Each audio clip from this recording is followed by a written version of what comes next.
Dans les années 1980, le sida a frappé la nation très durement. Les gens ont commencé à voir les célébrités non seulement comme des artistes, mais aussi comme des symboles de l'impact dévastateur de l'épidémie. Alors que la maladie se propageait, elle a brisé des vies et des carrières dans l'industrie du divertissement, obligeant de nombreuses stars à affronter la stigmatisation et le secret. Dans cette vidéo, nous allons rendre hommage aux acteurs, musiciens et artistes dont la vie a été tragiquement écourtée par le sida. Klaus Nomi. Klaus Nomi, un contre-ténor allemand iconique et artiste de performance, était célèbre pour sa présence scénique excentrique lors de performances d'opéra pop. Son mélange saisissant de visuels avant-gardistes et de musique classique a fait de lui une figure unique dans la scène artistique et musicale de New York à la fin des années 1970 et au début des années 1980. Nomi fut l'une des premières célébrités à succomber à des complications liées au sida en 1983 à l'âge de 39 ans. Sa maladie et sa mort prématurée ont mis en lumière le coût dévastateur de l'épidémie de sida au sein de la communauté créative. Malgré la stigmatisation sociale de l'époque, l'héritage de Nomi perdure comme un symbole de liberté artistique et d'individualité. Son influence se fait sentir dans la musique, la mode et les arts de la performance jusqu'à aujourd'hui. Antonio Vargas Soa était un auteur-compositeur-interprète portugais, pionnier connu pour mélanger la musique traditionnelle portugaise avec des influences pop et rock. Avec sa personnalité flamboyante et son style défiant les genres, il a remis en question les normes sociales dans le Portugal conservateur des années 1980. Bien que sa mort en 1984, due à une infection bronchique soupçonnée d'être liée au sida, reste entourée de mystères. Il a laissé une empreinte durable sur l'industrie musicale du pays. L'ouverture de Vargas Soa sur son identité et son art a déclenché des conversations sur l'individualité et la créativité pendant une époque répressive. Ses chansons continuent de résonner, servant d'hymne à l'expression de soi et au courage. Michel Foucault. Michel Foucault, philosophe et théoricien social français, était l'un des plus influents en siècle.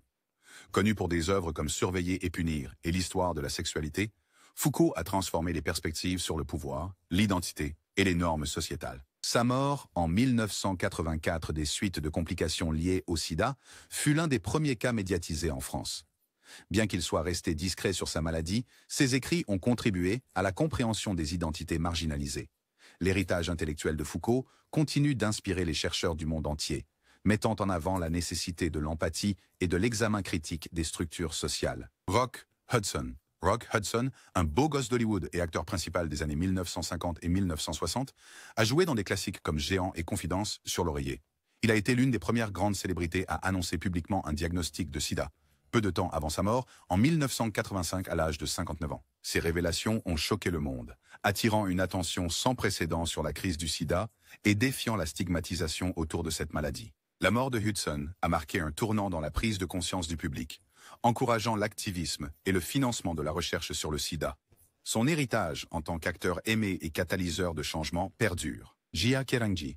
Gia Keranji, souvent considérée comme la première supermodèle, a redéfini la mode à la fin des années 1970 avec son apparence frappante et son attitude audacieuse.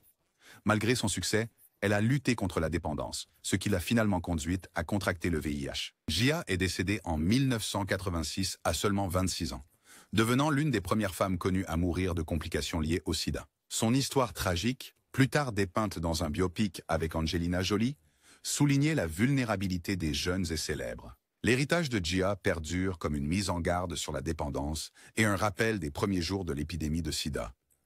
Libéras, pianiste et artiste iconique, a ébloui le public avec ses performances extravagantes et ses costumes flamboyants. Connu sous le nom de Monsieur Showmanship, il était l'un des artistes les mieux payés au monde à son apogée. Malgré son déni public des rumeurs concernant sa santé, Libéras succomba à une pneumonie liée au sida en 1987 à l'âge de 67 ans. Sa mort a révélé la stigmatisation et le secret entourant le sida à l'époque.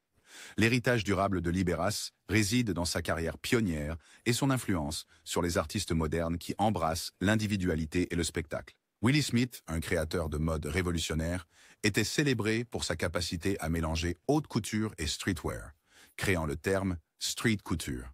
Il a fondé Willi Wear dans les années 1970, rendant les vêtements stylés accessibles à des publics divers. Smith est décédé en 1987 à l'âge de 39 ans de Shigella et de pneumonie compliquée par le sida, une perte profondément ressentie dans le monde de la mode. Son ouverture sur la diversité et l'inclusivité dans le design a ouvert la voie aux générations futures de designers. Michael Bennett. Michael Bennett, un chorégraphe et metteur en scène lauréat d'un Tony, a révolutionné Broadway avec des succès comme A Chorus Line.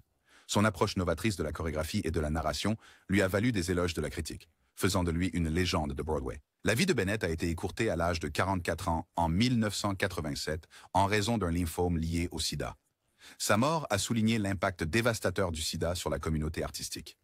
L'héritage de Bennett perdure à travers ses contributions au théâtre musical et son influence sur des générations de performeurs et de chorégraphes. Coppi, un écrivain, dessinateur et dramaturge argentin, connu pour ses œuvres satiriques et son humour surréaliste. Basé à Paris, les créations de Coppi, y compris l'homosexuel ou la difficulté de s'exprimer, défiaient les normes sociales et exploraient l'identité et la sexualité. Il est décédé en 1987 à l'âge de 48 ans des suites de complications liées au sida. Les œuvres avant-gardistes de Coppi restent célébrées dans la littérature et le théâtre, symbolisant la défiance et la liberté créative. Un dessinateur et écrivain brésilien bien aimé était connu pour sa satire politique acerbe et ses récits poignants.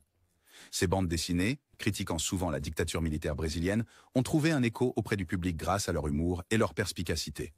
Henfel a contracté le VIH par des transfusions sanguines contaminées et est décédé en 1988 à l'âge de 43 ans. Son ouverture au sujet de son diagnostic a contribué à réduire la stigmatisation et à sensibiliser aux défis rencontrés par les hémophiles et les patients atteints du sida. L'héritage artistique de Henfel continue d'inspirer les dessinateurs politiques et les activistes au Brésil.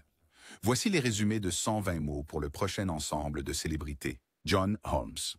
John Holmes, une figure prolifique de l'industrie du film pour adultes, est devenue l'une de ses stars les plus reconnaissables dans les années 1970 et 1980. Malgré sa célébrité, Holmes a fait face à des difficultés personnelles, y compris la toxicomanie et des problèmes juridiques, apparemment en raison de pratiques dangereuses, et est décédé en 1988 à l'âge de 43 ans de complications liées au sida.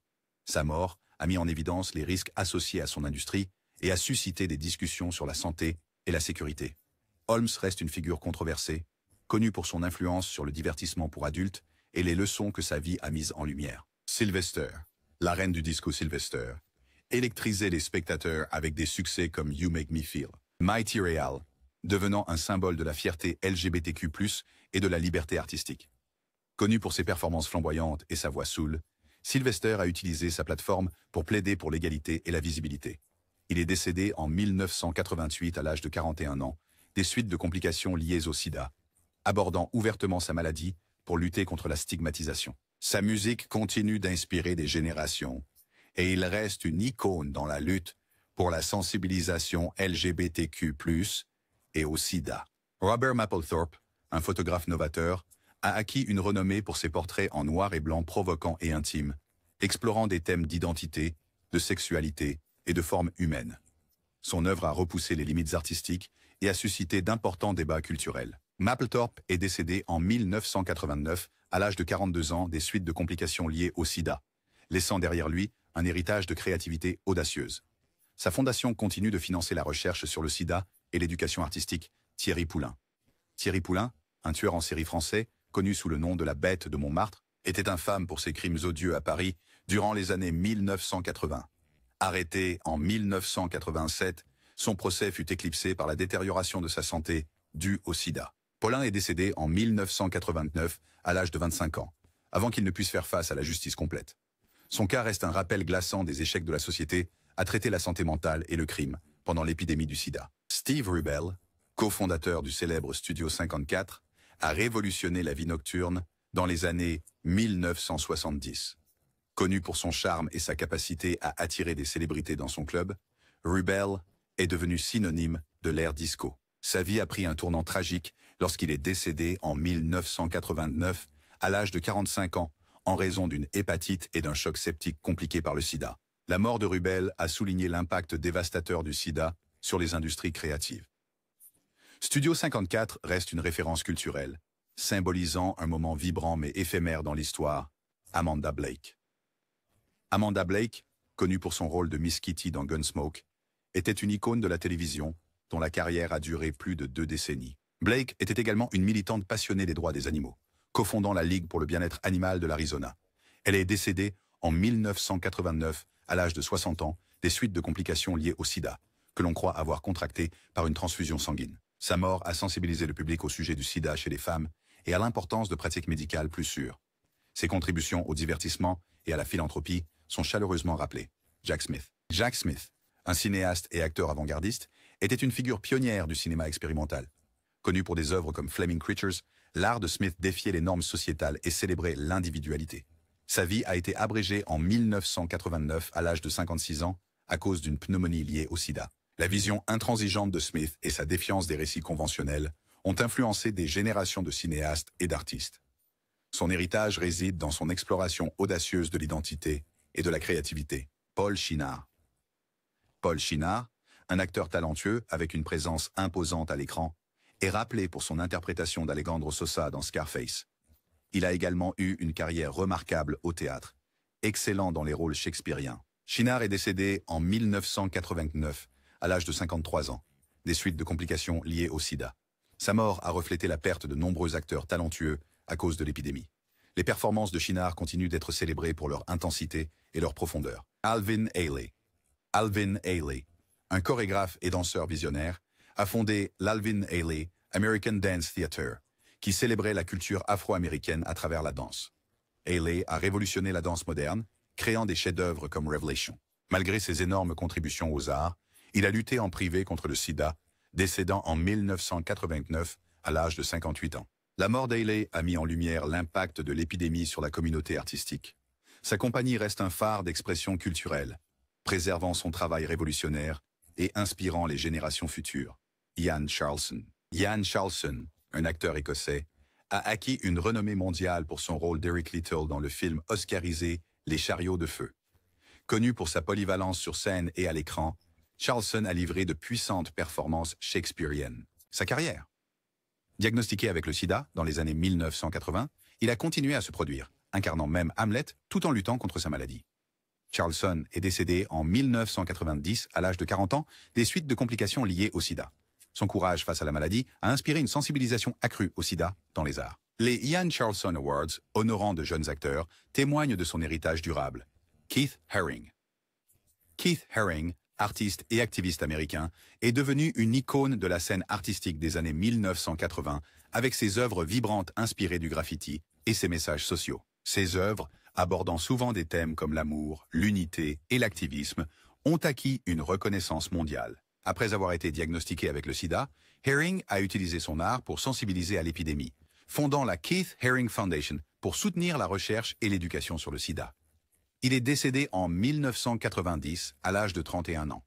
Le travail de Haring continue d'inspirer et de plaider pour l'égalité et la compassion, faisant de lui un symbole de résilience et de créativité. Austin Halston, un créateur de mode légendaire, a révolutionné la mode américaine dans les années 1970 avec ses designs minimalistes, mais glamour. Ses créations habillaient des célébrités comme Liza Minnelli et Bianca Jagger, définissant une ère de glamour Studio 54. Halston a lutté en privé contre le sida et est décédé en 1990 à l'âge de 57 ans d'un sarcome de Kaposi lié au sida. Sa mort a souligné l'impact de l'épidémie sur l'industrie de la mode.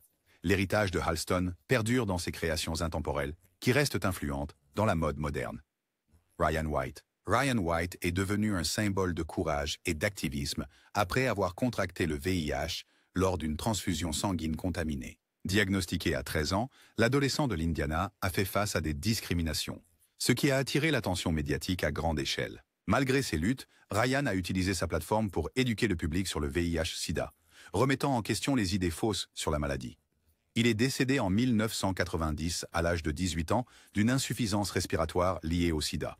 Le Ryan White Care Act, nommé en son honneur, continue de fournir un soutien aux personnes vivant avec le VIH-Sida, préservant son héritage en tant que symbole d'espoir et de plaidoyer. Un musicien rock et poète brésilien a acquis la célébrité en tant que chanteur principal de Barão Vermelho avant de lancer une carrière solo réussie. Connu pour ses paroles brutes et sa présence scénique magnétique, Caçuça est devenu une icône de la musique brésilienne. Diagnostiqué avec le sida à la fin des années 1980, il est resté franc au sujet de sa maladie, brisant les tabous sociétaux. Il est décédé en 1990 à l'âge de 32 ans des suites de complications liées au sida. L'ouverture de Cazuza a contribué à déstigmatiser le sida au Brésil. Sa musique continue d'inspirer et de résonner avec les fans du monde entier. Tom Fogerty, cofondateur et guitariste rythmique de Creedence Clearwater Revival, a joué un rôle essentiel dans la création du son signature du groupe avec des succès comme Bad Moon Rising et Proud Mary. Après avoir quitté le groupe, Fogerty a poursuivi une carrière solo, mais a affronté des luttes personnelles et de santé. Il est décédé en 1990 à l'âge de 48 ans, suite à la tuberculose compliquée par le sida.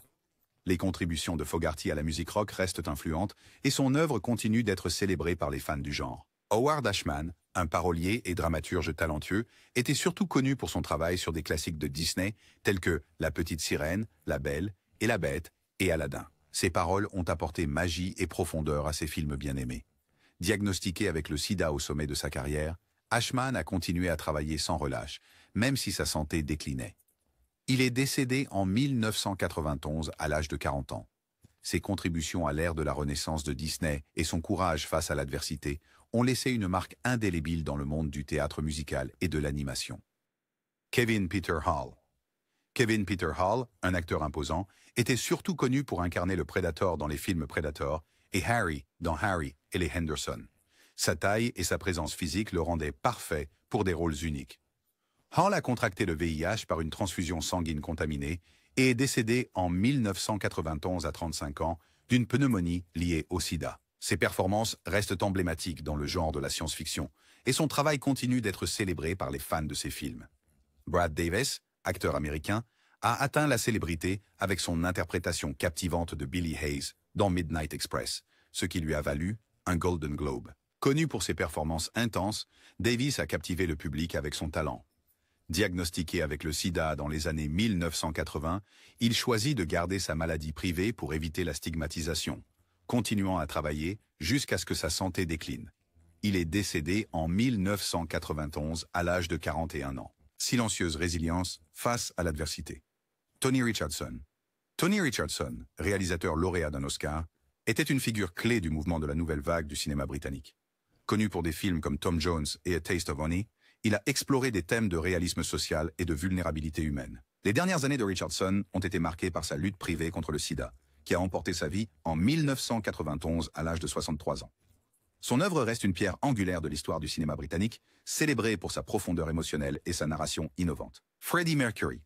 Freddie Mercury, le légendaire leader de Queen, a captivé les audiences avec son incroyable gamme vocale et sa présence scénique dynamique. Connu pour des tubes comme Bohemian Rhapsody et We Are the Champions, Mercury a redéfini la musique rock et est devenu une icône d'individualité. Diagnostiqué avec le sida à la fin des années 1980, il a gardé sa maladie privée jusqu'à peu avant sa mort, en 1991 à l'âge de 45 ans, d'une pneumonie bronchique résultant du sida. Son décès a attiré l'attention mondiale sur l'épidémie de sida, inspirant militantisme et sensibilisation. La musique et l'héritage de Mercury restent intemporels, continuant d'influencer artistes et fans à travers le monde. Tina Chow. Tina Chow, une célèbre mannequin et créatrice de bijoux, est devenue une icône de style dans les années 1980 pour son élégance minimaliste et ses créations innovantes. En tant que l'une des premières figures publiques à reconnaître son diagnostic de sida, elle est devenue une défenseur de la sensibilisation et de la prévention. Chow est décédée en 1992 à l'âge de 41 ans des suites de complications liées au sida. Son ouverture a contribué à déstigmatiser la maladie et ses contributions artistiques ainsi que son activisme restent une partie durable de son héritage dans le monde de la mode. Isaac Asimov. Isaac Asimov, un écrivain prolifique et professeur de biochimie, était une figure emblématique de la science-fiction, connu pour des œuvres comme Robot et la série Fondation. Ses idées révolutionnaires ont influencé des générations de lecteurs et de scientifiques.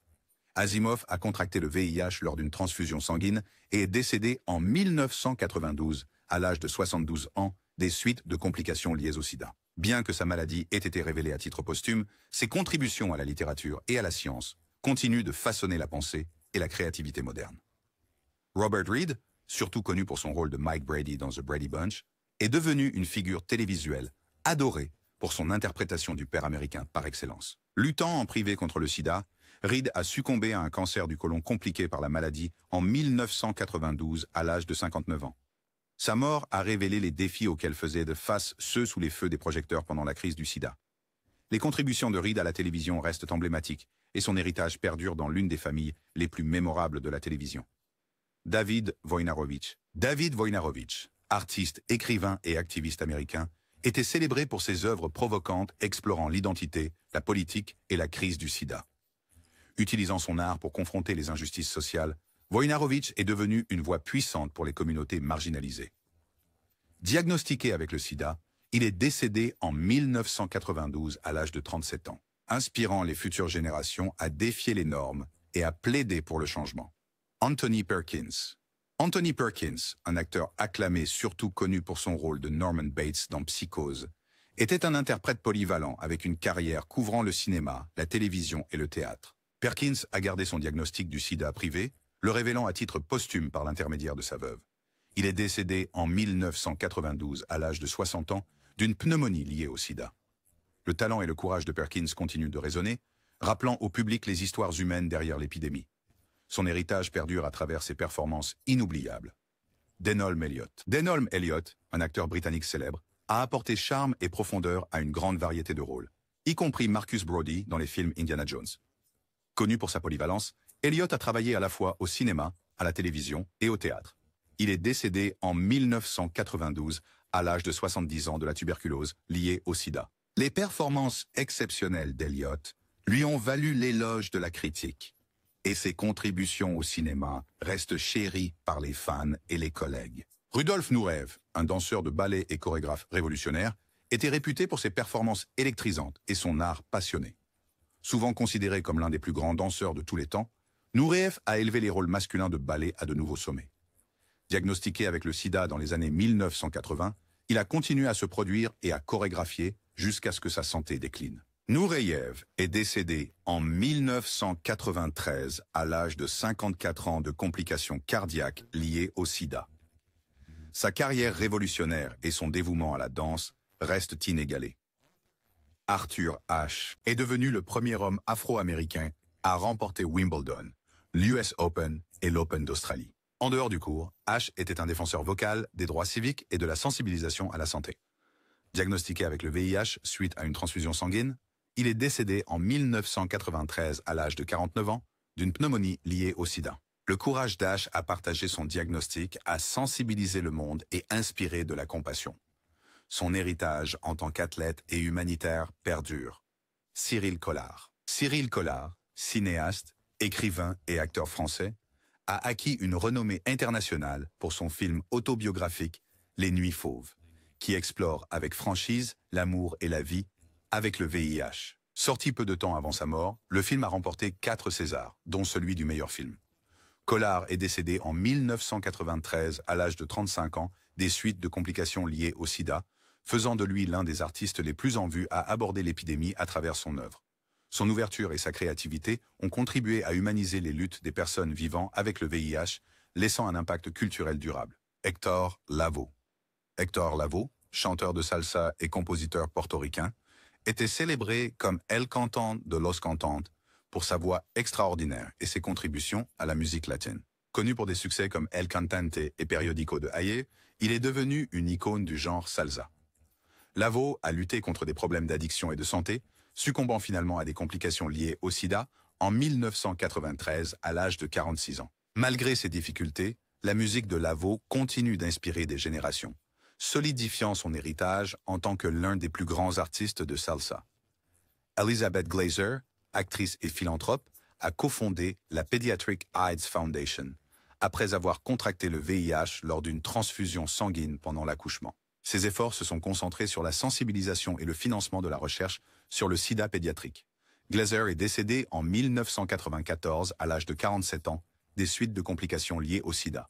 Son plaidoyer a transformé la perception publique du sida et a amélioré les soins pour les enfants et les familles touchées par la maladie.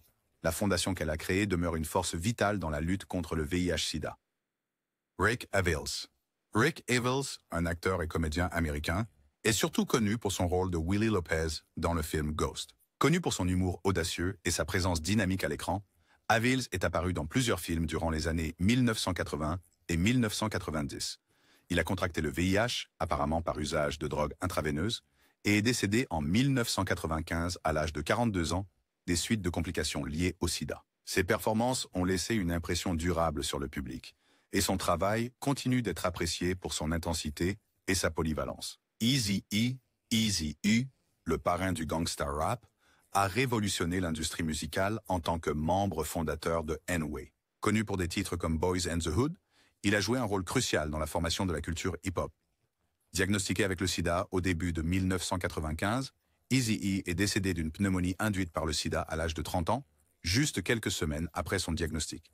Sa mort a choqué le monde de la musique et a contribué à sensibiliser au sida au sein de la communauté hip-hop. Son influence sur le rap et son héritage culturel demeurent immenses. Jean-Luc Lagarce. Jean-Luc Lagarce, dramaturge et metteur en scène français, est devenu l'un des auteurs dramatiques modernes les plus joués en France.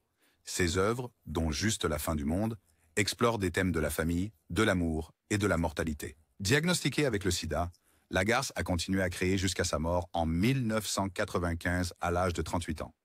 Ses pièces profondément personnelles résonnent avec le public, assurant son héritage comme une voix profonde du théâtre contemporain. Caio Fernando Abreu. Caio Fernando Abreu, un écrivain brésilien, était réputé pour ses œuvres poignantes et introspectives, explorant des thèmes d'amour, d'identité et d'existentialisme. Ses romans et nouvelles acclamées, tels que Morangos Mofados, Moldy Strawberries, ont saisi les complexités de la vie moderne. Diagnostiqué avec le sida, Abreu était un ardent défenseur de la compassion et de la compréhension. Il est décédé en 1996 à l'âge de 47 ans de complications liées au sida. L'héritage littéraire d'Abreu continue d'inspirer les lecteurs par son honnêteté et sa profondeur émotionnelle. Charlie Barnett. Charlie Barnett, un acteur et comédien américain, a gagné en notoriété grâce à Miami Vice et à ses performances de stand-up. Connu pour son talent brut et son humour, Barnett était une étoile montante sur la scène comique des années 1980. Sa carrière a été entravée par des luttes contre l'addiction, et il est décédé en 1996 à l'âge de 41 ans, des suites de complications liées au sida. Malgré sa mort prématurée, la voix comique unique de Barnett a laissé une impression durable sur les fans et ses collègues comédiens. Renato Russo, le leader du groupe de rock brésilien Legião Urbana, était un poète et chanteur dont les paroles reflétaient des enjeux sociaux et politiques. Connu pour des chansons comme Eduardo et Monica et Tempo Perdido, Russo est devenu une icône de la musique brésilienne. Il a été diagnostiqué comme séropositif au début des années 1990 et est décédé en 1996, à l'âge de 36 ans de complications liées au sida. La musique de Russo continue d'inspirer les fans et son courage à aborder ces luttes résonne comme un message d'authenticité et de résilience. Jermaine Stewart. Jermaine Stewart, chanteur et acteur américain, est surtout connu pour son tube des années 1980, We Don't Have to Take Our Clothes Off, qui est devenu un hymne à l'individualité et à la joie. Sa carrière a été marquée par une série de morceaux pop énergiques et des performances vibrantes. Diagnostiqué avec un cancer du foie lié au sida, Stewart est décédé en 1997 à l'âge de 39 ans. Malgré sa disparition prématurée, sa musique continue d'inspirer les fans, leur rappelant sa contribution unique à la scène pop des années 1980. Fela Kuti. Fela Kuti, un multi-instrumentiste et activiste nigérian, était le pionnier de l'afrobeat, mélangeant jazz, funk et rythmes africains traditionnels. Connu pour ses paroles politiquement engagées, Kuti est devenu une voix pour les droits de l'homme et les efforts anti-corruption au Nigeria. Diagnostiqué avec des complications liées au sida, il est décédé en 1997 à l'âge de 58 ans. Sa mort a attiré l'attention sur la crise mondiale du sida. La musique et l'activisme de Fela restent influents, inspirant des générations d'artistes et de mouvements pour la justice sociale dans le monde entier. Wade Dominguez. Wade Dominguez, un acteur, mannequin et chanteur américain, est surtout connu pour son rôle dans le film Dangerous Minds, où il a captivé le public par son charme et son talent. Malgré une carrière prometteuse, sa vie a été écourtée par une défaillance respiratoire compliquée par le sida en 1998 à l'âge de 32 ans. La carrière brève mais marquante de Dominguez a laissé une impression durable sur le public, et son travail continue d'être apprécié pour sa profondeur émotionnelle et sa sincérité. Michael McDowell. Michael McDowell, un romancier et scénariste américain, était connu pour ses contributions au genre de l'horreur, y compris le scénario de Beetlejuice et des romans tels que The Elementals. Maître de l'humour noir et du suspense, McDowell a créé des récits captivants et atmosphériques. Diagnostiqué avec le sida, il est décédé en 1999 à l'âge de 49 ans. Ses œuvres imaginatives ont attiré un culte, consolidant son héritage en tant que conteur brillant qui a apporté une voix unique au genre de l'horreur. Ofra Assa, une chanteuse et actrice israélienne, a acquis une renommée internationale grâce à sa voix éthérée et à son mélange unique de musique traditionnelle yéménite et de pop moderne. Connue pour des succès comme Hymnen Alou, elle a porté la musique du Moyen-Orient sur la scène mondiale. Assa est décédée en 2000 à l'âge de 42 ans d'une pneumonie liée au sida. Sa mort a choqué les fans du monde entier et a attiré l'attention sur la stigmatisation entourant le sida dans les communautés conservatrices. La musique de Haas reste un symbole de fusion culturelle dans une œuvre intemporelle. Sandra Brea. Sandra Brea, actrice brésilienne, était une star bien aimée des telenovelas et du cinéma dans les années 70 et 80. Connue pour ses performances captivantes et sa beauté, elle est devenue un nom familier au Brésil. Diagnostiquée séropositive dans les années 90, elle a dévoilé publiquement son statut, défiant le stigma entourant le sida. Elle est décédée en 2000 à l'âge de 47 ans d'un cancer du poumon compliqué par le sida. Le courage et le talent de Brea continuent d'inspirer des discussions sur la sensibilisation et l'acceptation du VIH. Brenda Fassie. Brenda Fassie, une chanteuse sud-africaine, était surnommée la Madonna des Townships pour ses performances énergiques et sa personnalité audacieuse.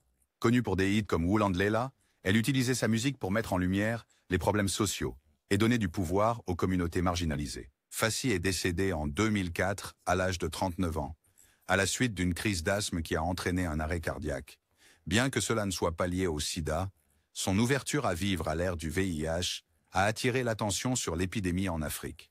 L'héritage de Fassie en tant que pionnière de la musique africaine demeure inégalé. Alexis Arquette, une actrice et militante américaine, était une pionnière de la représentation transgenre à Hollywood. Connue pour ses rôles dans des films comme The Wedding Singer, elle apportait profondeur et humour à ses performances. Arquette était également une fervente défenseur des droits et de la visibilité des communautés LGBTQ+. Elle est décédée en 2016 à l'âge de 47 ans d'un arrêt cardiaque causé par une myocardite résultant du VIH. Son courage et ses contributions aux arts et à l'activisme continuent d'inspirer ceux qui luttent pour l'égalité.